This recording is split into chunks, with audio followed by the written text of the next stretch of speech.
Chapter 20, we're not doing the, what do they call it, the optional section in chapter 20, so that's a derivation of the rational numbers. We're not going to worry with that. There's only so much we can fit in.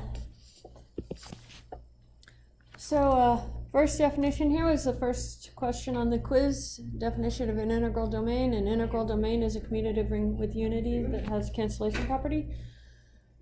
Also have to write the remarks. Right? No, you didn't have to write the remarks. I wrote the first one. Yeah, that's fine. That's the first remark right here is telling you if A is not equal to 0, then AB equals AC implies B equals to C. That is the cancellation property. That's what the cancellation property means. And then in Theorem 2, Chapter 17, we showed that the cancellation property also meant that if A times B equals 0, either A equals 0 or B equals to 0 or both in an integral domain. So that's how they're tied together. But you didn't have to write either of those down. I put these remarks here because we're going to use them in the proofs. They use one or the other one depending on what they are trying to prove. That's what they're going to be using. Now we've talked about this, I think this was in chapter 15, but no, it was earlier than that. Might have been around chapter 12. Anyway, the additive properties of the rings when we defined how to get to 0, adding negative numbers and that type of stuff. So in a ring G, if A is an element of G, then n times A is equal to A added together n times. N does not have to be in G. Let me write that better. N need not be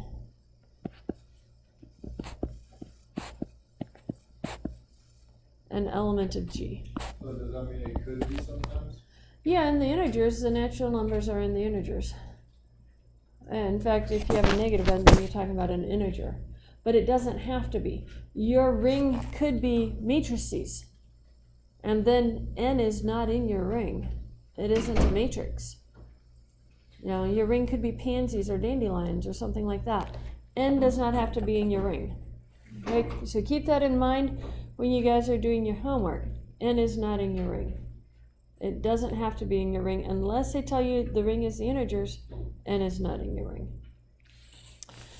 What 0 times A, we proved that in one of our previous theorems, that 0 A's is equal to 0. This 0 is the additive identity of G. And remember when we did our first example of rings, our additive identity was -1. And when you guys did your homework problem, the additive identity was 1. So it doesn't have to look like the number 0. But it's the additive identity of your ring G. That's what 0 A's give you. Minus n A's, yeah, question? Why is it the additive identity if you're multiplying it? This is not, don't think products. This is saying no A's are listed. So remember, the product says you add it together n times. So that means you're adding A together 0 times. It's not a product. It just looks like a product. Yeah, it's not a product. It just looks like one. That makes more sense. That is something to keep in mind when you're doing the homework. Minus n A's, we write as the additive inverse of n A's. Or you can write it as n additive inverse of A's. Or you can write it as the negative n times, which is the additive inverse of n in the integers, but not in your group G. These are the ones that you're going to be using the most. That's the notation we're going to be using the most. If you have m A's added with n A's, you get m plus n A's added together. And if you have m A's written down n times, then you have m times n A's added together. So those kind of follow our same rules that we talk about when we talk about multiplication in the integers. Now, this is a second quiz question. State the definition of the characteristic.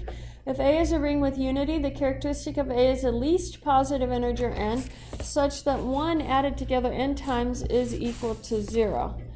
If there's no such positive integer, then A has characteristic 0. Question. On different 5, are we meaning to say that it's commutative as well, or is that supposed to be in the other direction? The integers are commutative, so it doesn't matter the... Like, is that supposed to be solution? But you can't flip these. In other words, if you have A plus m times, and then you're going to add that, I'll show you. It is purely doesn't matter.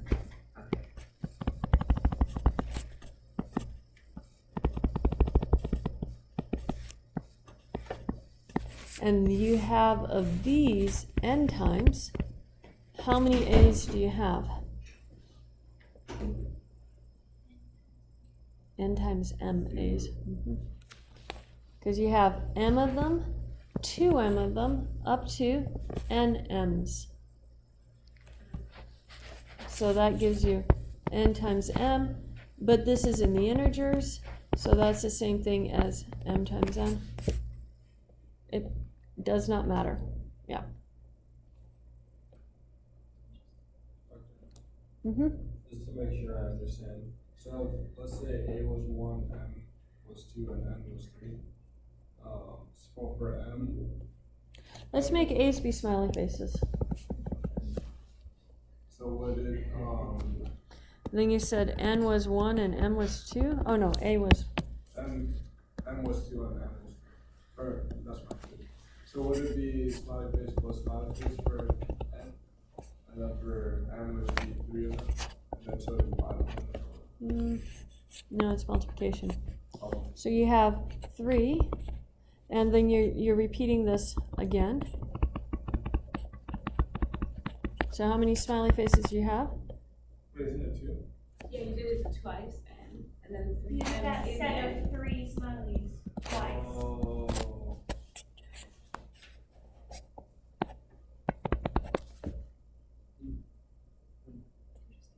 Yeah. You're just counting them up. Did that make sense? Kind of. I'll look it up more. Yeah. Collecting like terms. Yeah. Collecting your like terms. Counting how many of them you have up. Well, what if it was just N times A? And what would it be? Not N. If you did n times a, Yeah, just forget that. you're just adding it together however many times you have it written down. If n is 2, a smiley face, and you just have 2 smiley faces added together. Yeah, sorry. Only smiley face. Frowny face, I've done those before, but nah. Okay. Hopefully we're not. Today's Thursday, we should be getting to the end of the week. It's a good thing. Fine. Well, the problem is that I haven't prepared anything for tomorrow yet, so I got a busy day ahead of me. Oh. Yeah. Find the characteristic of each of the following rings with unity. You have to make it equal to 5. What is a characteristic? It's how many times the multiplicative identity is added together to get 0. So let's start with Z5 right here. What is a multiplicative identity in Z5? 1. And how many times do I have to add 1 together to get 0? So the characteristic. How is that equal to 0? Mod 5. Ah.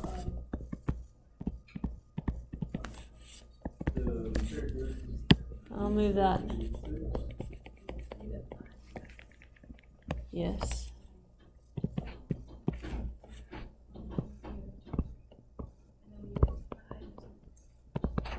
I think I missed an I in characteristic.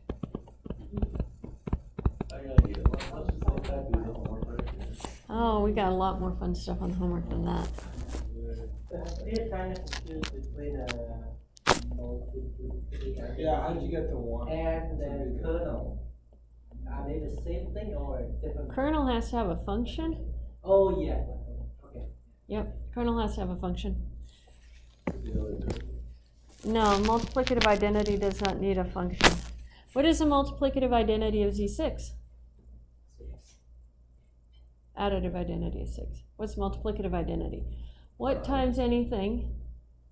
So what times 2 will give you 2? What times 3 will give you 3? 1. And I can put it 1 mod 6 if that'll make life a little bit easier for you. So how many times do you have to add 1 together to get 0? Yes. No, it isn't. So then the last one is just 1? Well, how many times do you have to add? First of all, what is the multiplicative identity in Z? 1. So 1. How many times do you add 1 together to get 0? 0. Add 1 plus 1. 1 plus 2. 1 plus 3. Does it ever become 0? No. The only way to get 0. Oh, yeah. Yes.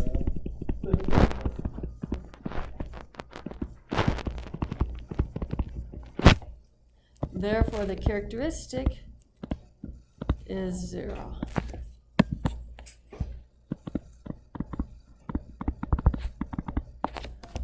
I like those ones. See, I know I was right. Okay, Elise has a question, Elizabeth. What was it? I said, is the characteristic gonna be 6, the same thing, and then she was like, no. And I know, I thought you were talking about the mod stuff. No. I was like, why are you so confused? We're on the same page now. Okay, as long as we're all caught back up. Now, which of the above are integral domains? Remember that very first quiz question. What's an integral domain? Something Yeah, commutative ring with unity having the cancellation property. So, is Z a commutative ring with unity? No. Yes. Yes. Can you commute on multiplication in the integers? Oh, Yes, 2 times 3 is equal to 3 times 2. We do this all the time. What is a unity of the integers? 1. And does it have the cancellation property? Yes, we use this all the time. So this one is an integral domain. I'm not going to fit that up there. I better write it down here. You just put ID. Yeah, so you just say Those who are not here might not know. Integral domain. So we're getting ready for a theorem down here, and this theorem says all non-zero elements in an integral domain have the same additive order. So let's go back up here, pick any other non-zero element, and just choose one. 3. Add it together. 3 plus 3 is? 6. Add it together. 9. 12. Does it ever get back to 0? No. So what is the order of that one going to be? 0. Oh, because it doesn't Sorry. come back. The order is going to be infinite. Yeah. Yeah, sorry. Characteristic was 0. Order is infinite. Order of every non-zero element keeps on going. It's infinite because you can't get back to 0 on it. Yep. So, yeah. So the order of any element in here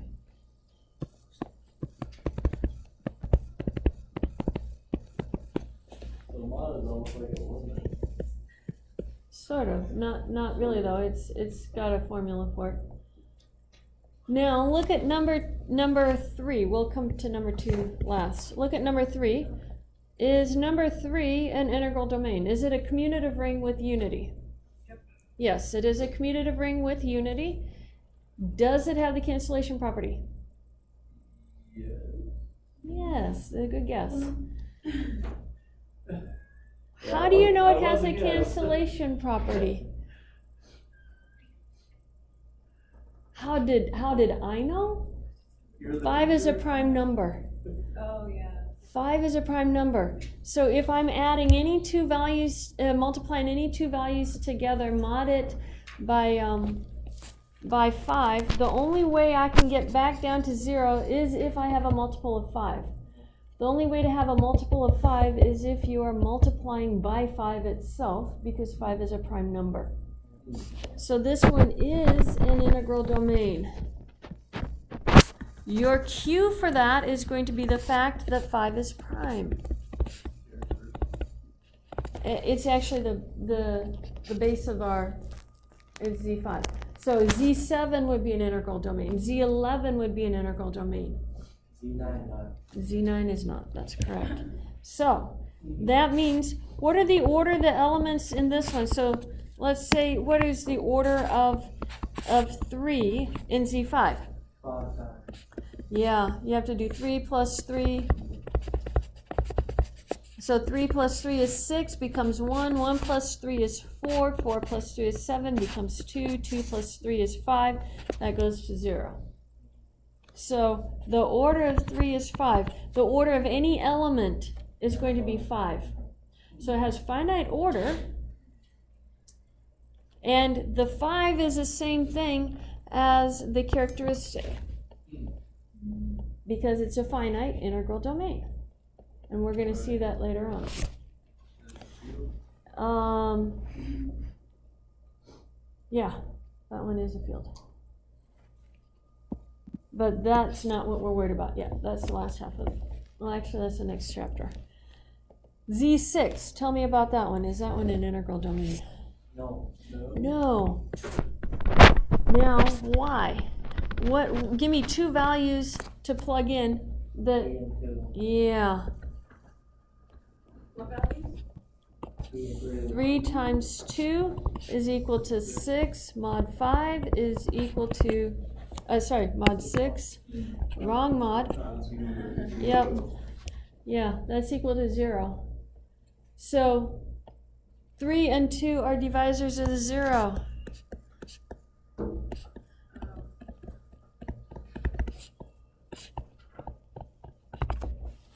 Three and 2 are divisors of 0. Yeah. Does this make sense to you guys now? The whole point of this is for this theorem. All the non-zero elements in an integral domain have the same additive order. That's what we were talking about, the additive order. So what's the hypothesis for this theorem? That something else is lower than the boundary line. Let A be an integral domain. Yeah, you're right ahead of me though.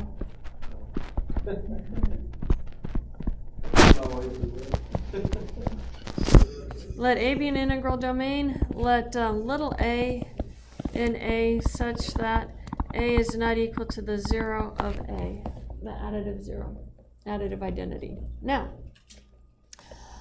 I want to show that it has the same additive order as any other element. How are we going to show that it has the same additive order as any other element?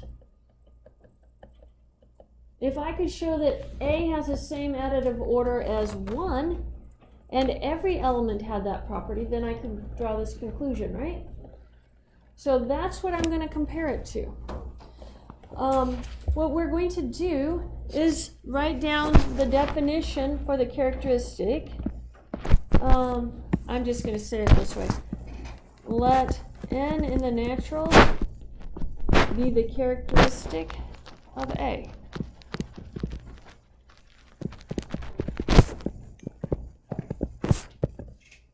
Then n times 1, the multiplicative identity of A, is equal to, added together n times, by definition, and that has to be equal to 0, right? Now, look at n a's. That's A added together. How many times?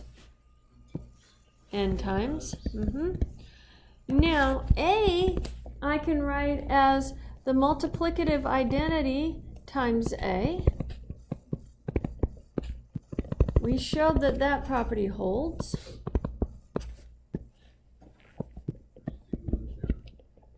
No, close.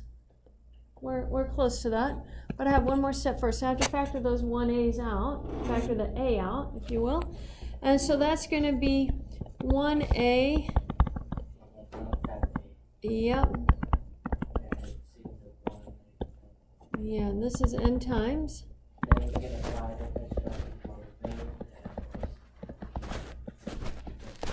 Yes. But 0 A's is equal to what? By our definition? 0. These are the zeros in A. So what that tells me is that n A's is equal to 0. Did that tell you it's the that it's the order for A? Not quite, because the definition of an order is the least positive integer. I have to show that n is the least. I showed it works. Now I have to show it's the smallest positive integer that works. How do we show it's the smallest positive integer? That is several chapters before. Can we guess there's one that's smaller? Yeah, guess there's one smaller. So what do you want to call it? M? Be in the integers such that m is less than n, and what? MA is going to be equal to 0. Then what does that tell you? I know, we'll start over here. I'll put it right here. 0 is equal to MA, but MA is A's added together how many times?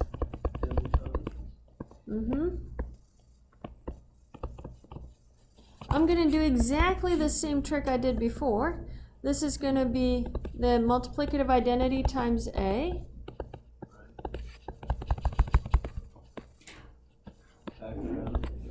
Factor out the A.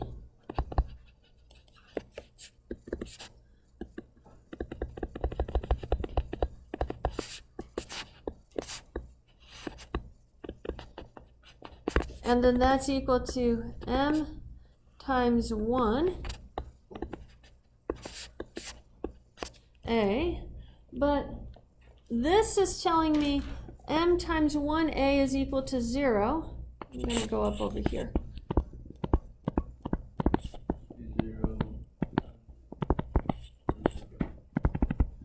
Since A is an integral domain, I'm going to apply property 2 by remark 2 on our first slide. I know m times 1A equals 0 or A equals 0. A equals A, we know that's true. A equals 0. But up here at the beginning we said A is not equal to 0. Yeah, I probably should write that down. Since A not equal to 0 by hypothesis. Yeah. But that's a contradiction of the definition of characteristic.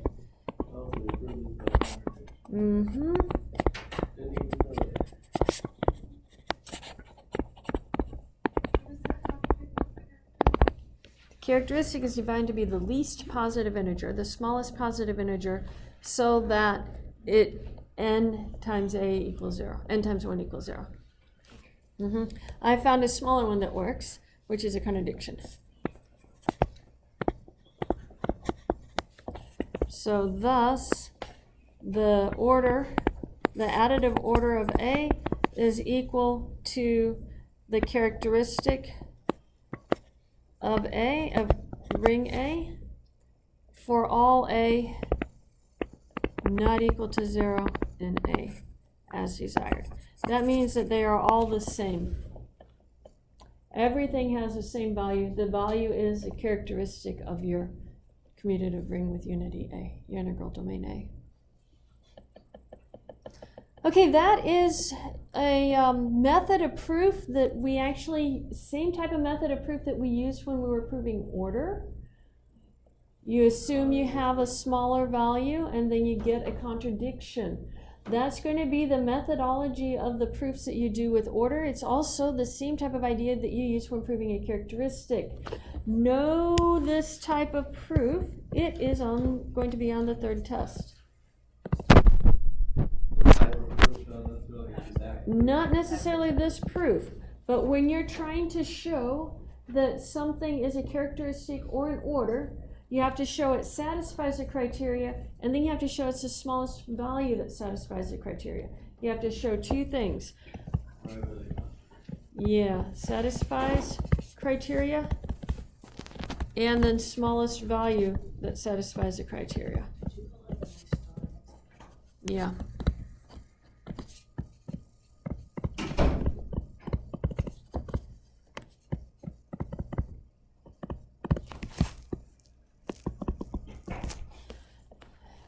It'll be something dealing with order, characteristics, that type of thing. Order for the previous test, and characteristics would be for the information for this test. Any questions on that? Okay. You guys get to work on one. What is a characteristic? Do this in about 5 minutes. You should be able to, because this isn't a proof. This is just like what we did 2 slides ago before the proof of this one. The plus one, we did the plus one. Yeah, it's like that with Z5, Z6, and Z that we did. So get in groups of about, Amanda's not here, so that would be a group of 3. Yeah, 3 to 4 in a group. Yeah, I know she'll come back, but I looked back there and I counted 2. And then I saw a book, so. Read the why. Democracy, Yeah. Republic, after power.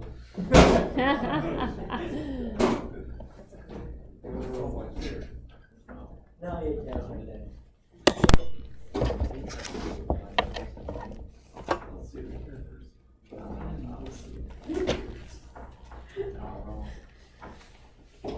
So yeah, get in groups of about 3 to 4.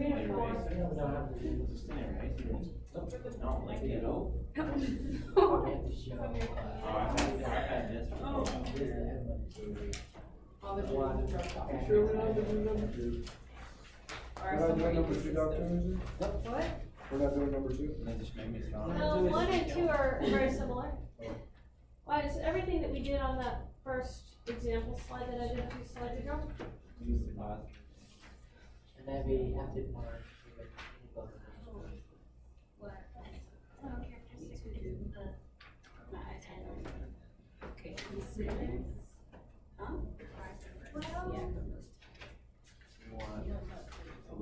I know, I'm copying on the question. Yeah.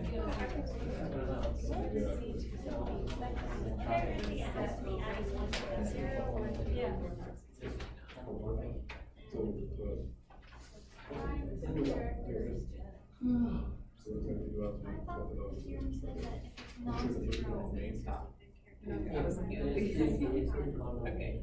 So find the characteristics in 10. Which theorem are you looking at? 2 times 5. Oh, we got it.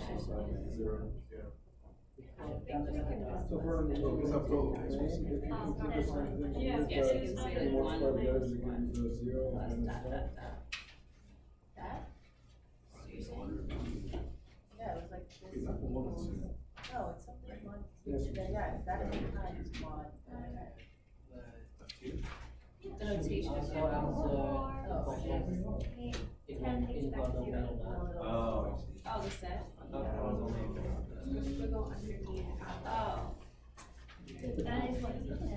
No, I mean, for the When 2. she did the first one. She's putting the mod thing in front of it. Very much. That's why the I did. So what do I put? It could be parentheses. Like, you know, when you inside have of set, these round Just numbers, you Yeah. do like 2 times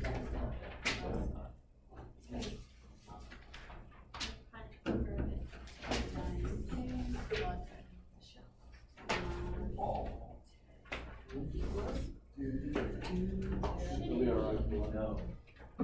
Thank you. It's not. Look at that, guys. Oh. I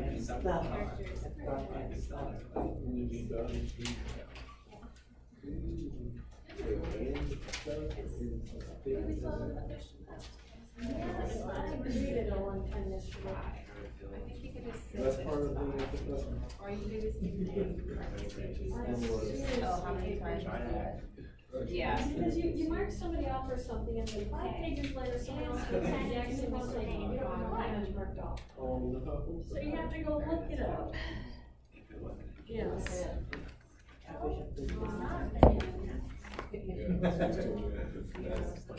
Good job,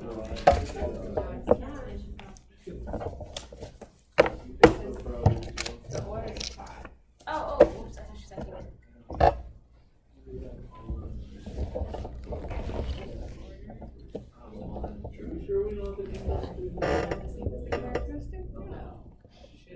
Yes, you have to do number 2. Oh. There are 2 questions up there, you have to do number 2.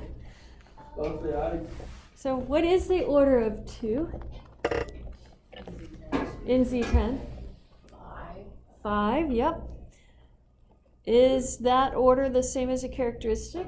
No. Nope. Should it be the same as your characteristic?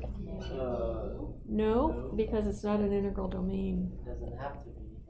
Yeah, Z10 is not an integral domain. 10 is even. Well, there is an even prime number, it's 2, but so 10 is a composite, it's not a prime number. Oh, yeah. Exactly.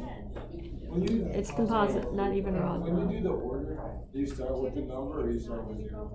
No, I start with the number 2 and then add it together until you get to 0. So it'd just be 2, 4, 6, 8, and then 10.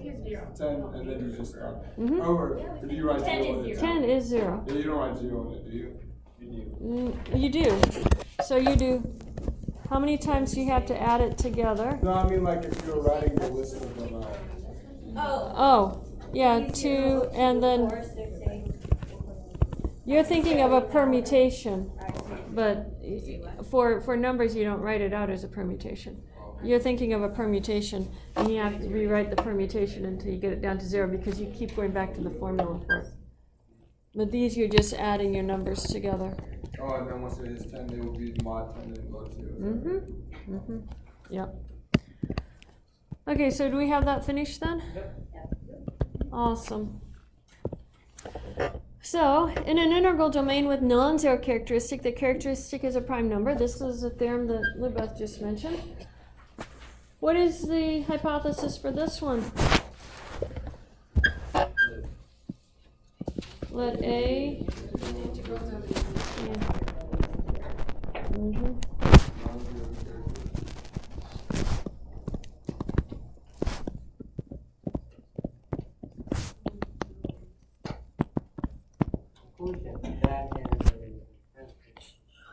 And we have to give the characteristic a name.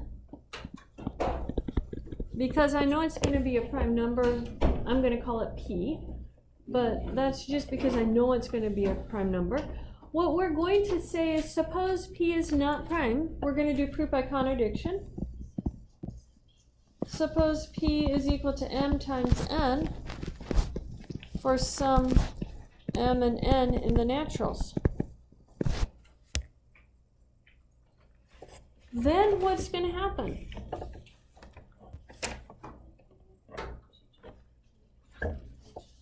They multiplied. They're going to start with P times 1 in A. It's an integral domain is a commutative ring with unity, so I know 1 is in my integral domain. So P 1's is going to be 1A added together how many times? But P is equal to M times N times, right? But that is equal to, go back to our multiplication problems. Remember, I'll put this slide back up here. Our values up here, what can we use if I know something times A? How can I what does it go backwards if I'm going backwards this direction? Can I split apart my two things multiplied together? Yeah. I can split those apart. One more slide. So this is equal to m times n times 1 a's, right? Now, m, I want to also be able to write n down. In other words, what I would like to be able to get as n1a's, m1a's. That's what I would like to be able to get to.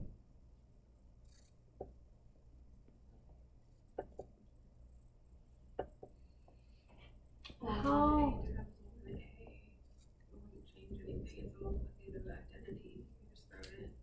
I'm not multiplying the, so in other words, this is my scratch.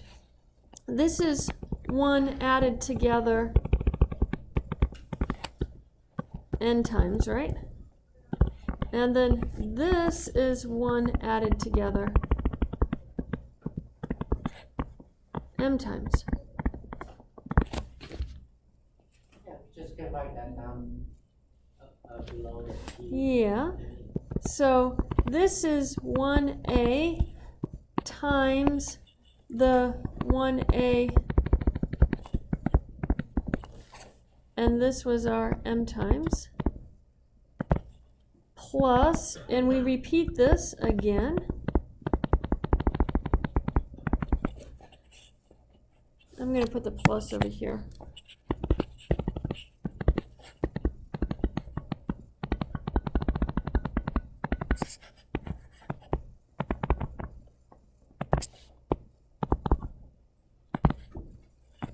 So this right here is n times.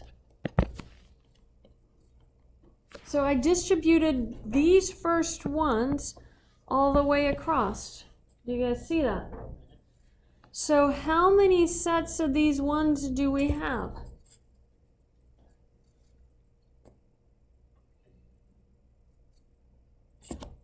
Yeah, there's n of them, of those sets of 1a's, which is exactly what this is talking about right here. Do you guys see that this is the same thing as this right here? So I'm going to write this way. I'm going to write it as 1a, and this is, oh, I switched my n and m, sorry. We'll keep it the correct way for the proof.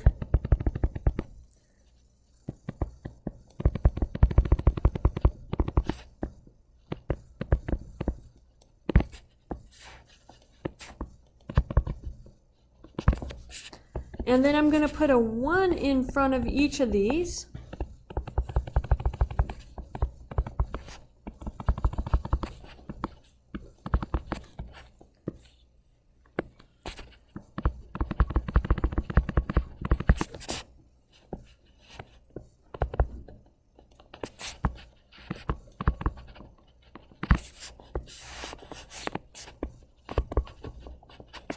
And that becomes an M1A.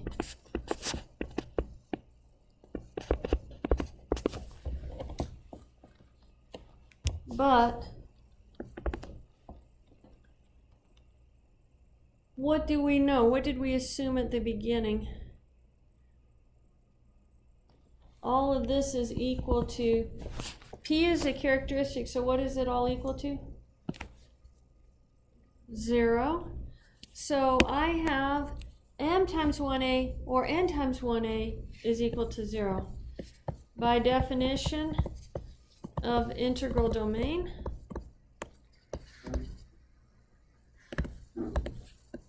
n times 1a,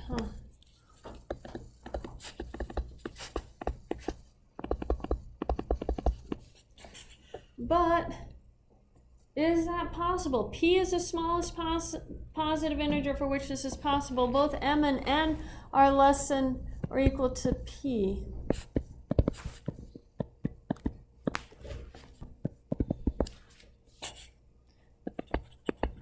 So what does that tell us? Well, I have to go back up and say p is not composite.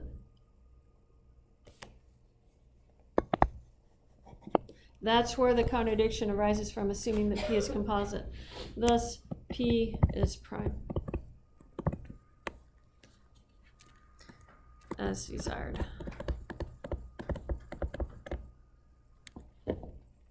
Okay. If you have a non-zero characteristic of an integral domain, then the characteristic is a prime number. But as we saw in the last example, if you don't have an integral domain, your characteristic does not have to be a prime number. Okay? Do you guys see how this is sort of similar to the last proof? Same type of idea running through these proofs here. You're going to arrive at you're going to contradict the least element idea. You're going to find a smaller element with the same property that's going to give you your contradiction. Does that make sense? That's our little tool to put in our toolbox. You're going to actually use this theorem on your homework. Your first homework problem is going to be the first place you're going to see this. It says in any integral domain of characteristic P, a plus b to the p equals a to the p plus b to the p. And if you remember the proof of this, this all hinges on the use of a binomial expansion. So if you look at the binomial expansion for a plus b to the p, you have a to the p plus p choose, well, I'll write it all out. P choose 1, a to the p minus 1 b plus p choose 2. You guys are familiar with this choice notation, right? This is our C and R combinations formula. Okay, P choose 2, a to the p minus 2, b squared, and it goes all the way up to P choose p minus 1, a, b to the p minus 1 plus b to the p. Now all of these, this first one here is equal to p. P choose 1 is going to be equal to p. P choose p minus 1 is also equal to p. And everything else in between is going to have a p in it when you do the combinations formula. It's a p times a p minus 1 times p minus 2 all the way down to times 2 times 1 divided by your 2 factorial. P minus 2 factorial.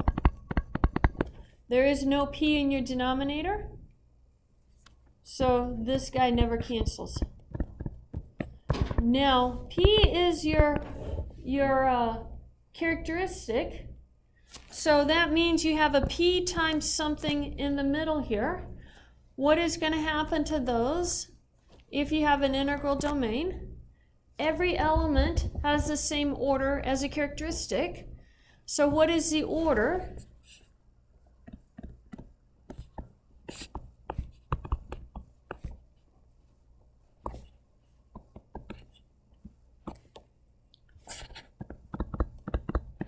Since P is the characteristic, what is the order? They all have the same. The characteristic is the order of every element in an integral domain. So if P is a characteristic, what is the order? The order is also P. That means that if you have P times these a to the k, b to the r's, those have to be 0, no matter what your exponent is. So all the middle terms cancel. And you're only left with the beginning and the ending term.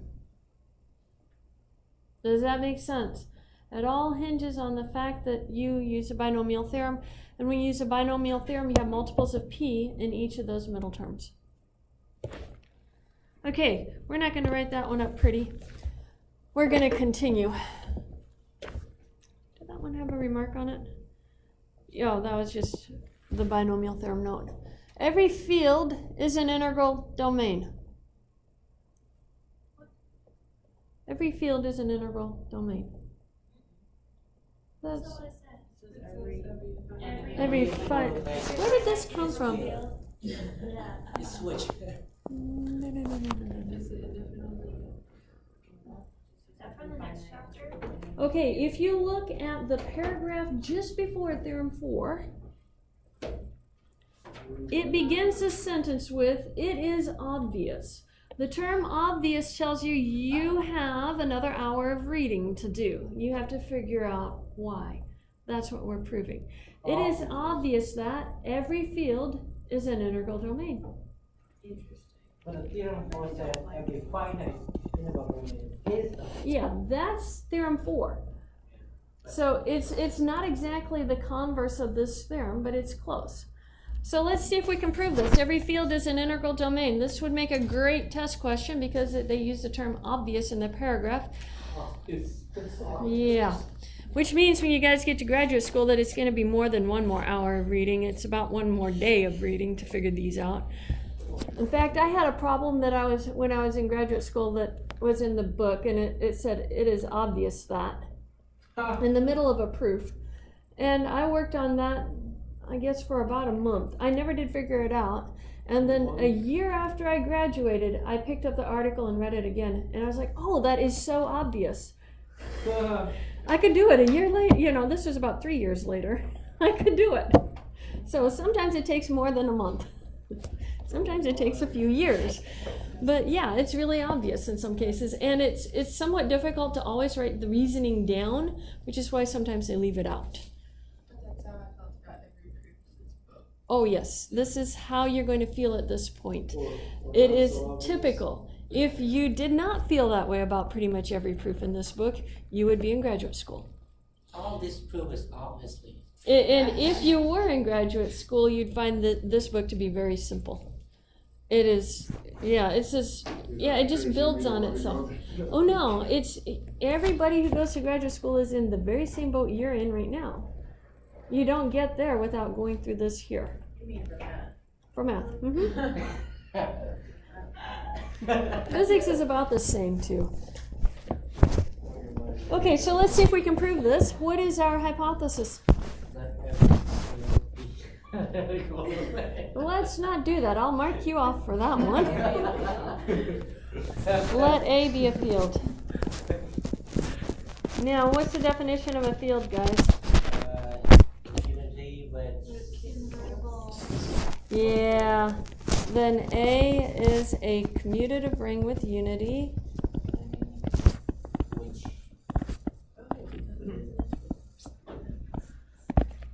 Unity for which. Oh, can't spell which. What all the. Which every nonzero element is invertible.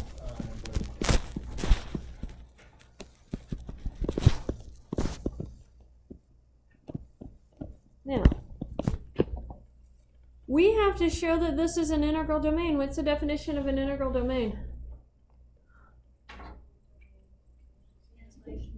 A commutative ring with unity having the cancellation property. So I already know it's a commutative ring with unity. I just have to show it has a cancellation property. But unity is only contains subtraction. Unity is just a multiplicative identity.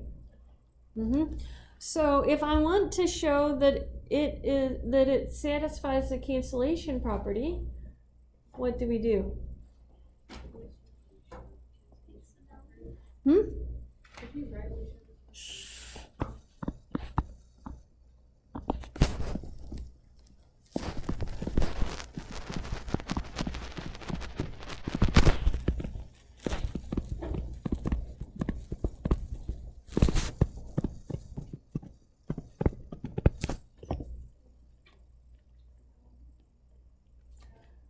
How do you show it satisfies the cancellation property?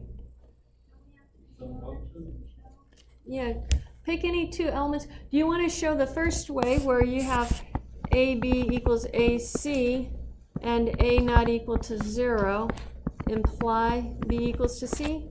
Do you want to do that way? Okay. So then let A be, assume A times B equals to 0 and show either A equals to 0 or B equals 0. Either one works. I like this way better at the moment. You can do either one for this one. I just like this one better at the moment. So let A, B, C be an A with A not equal to 0 such that AB is equal to AC. Since A is not equal to 0, what do I know? A inverse is an A. Well, I'm going to write it this way. There exists a Q in A such that QA is equal to multiplicative identity, right? Multiply both sides. I have AB equals to AC, implies QAB is equal to QAC. Regroup the QA and on both sides, and you get the multiplicative identity times B is equal to the multiplicative identity times C. But what is the multiplicative identity times B? B. And multiplicative identity times C? C. Thus, A is a commutative. We'll just go straight to an integral domain.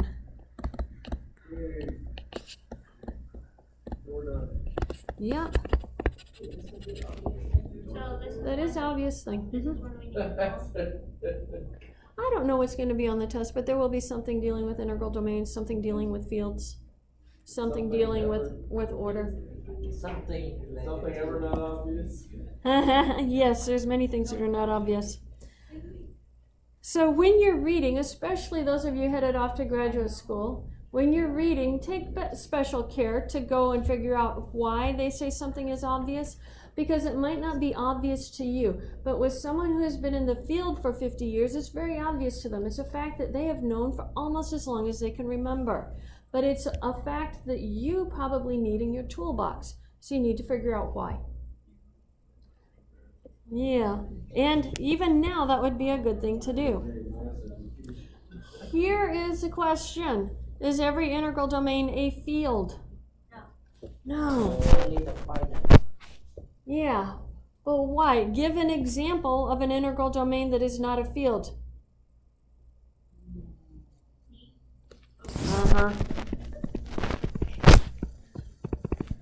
She looked in the book. Yeah, I just looked I at just that. looked down. Z is not a field. Why? Is 1/2 in Z? How about 1/3? In fact, every non-zero element does not have a multiplicative inverse with the exception of 1. 1 has its own multiplicative inverse. So every integral domain is not a field. We can't do the converse of this theorem, but we can almost do the converse. Every finite integral domain is a field. Yes. So what's our hypothesis?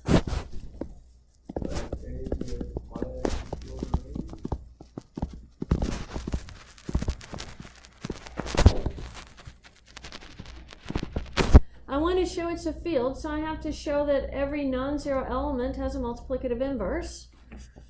So maybe I need to let A be an A such that A is not equal to 0.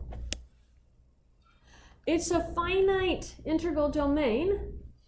So what they do is they write down all the elements of A. They can list them. It has to have the additive identity. It has to have the multiplicative identity. And then it's going to have these other elements. We're going to call them A1, A2, A3, up to some AN.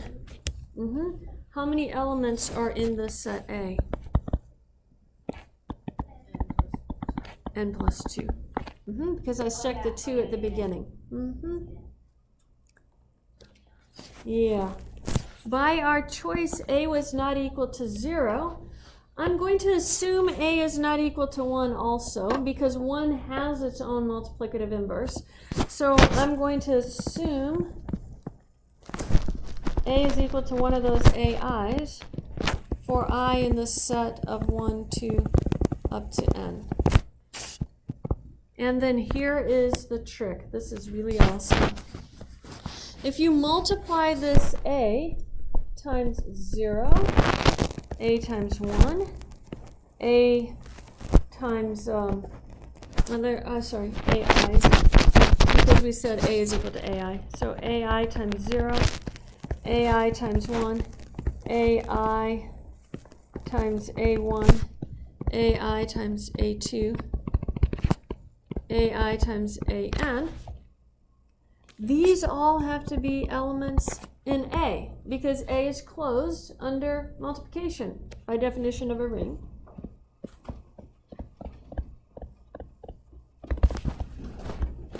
Now, I'm going to call this set H. I'm going to take shortcuts.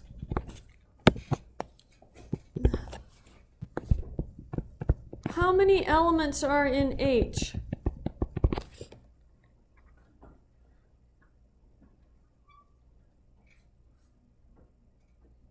Where's it?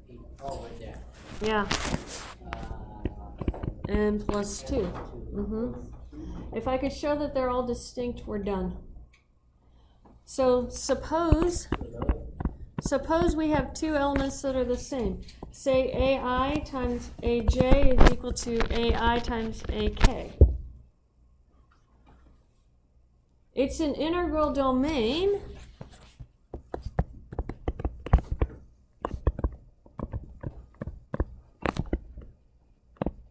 And AI is not equal to 0. So what does that tell you? AJ has to be equal to AK, which is a contradiction, because I'm assuming there's a JK in the set 1, 2, up to n. And those are all distinct elements.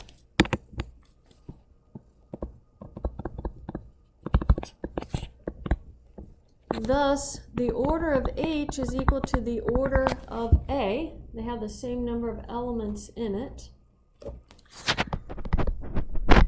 And so one of those, there exists a Q in the set of 1, 2 to n, such that AI, AQ is equal to the one element.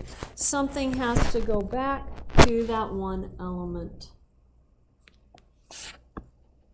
And AI has a multiplicative inverse.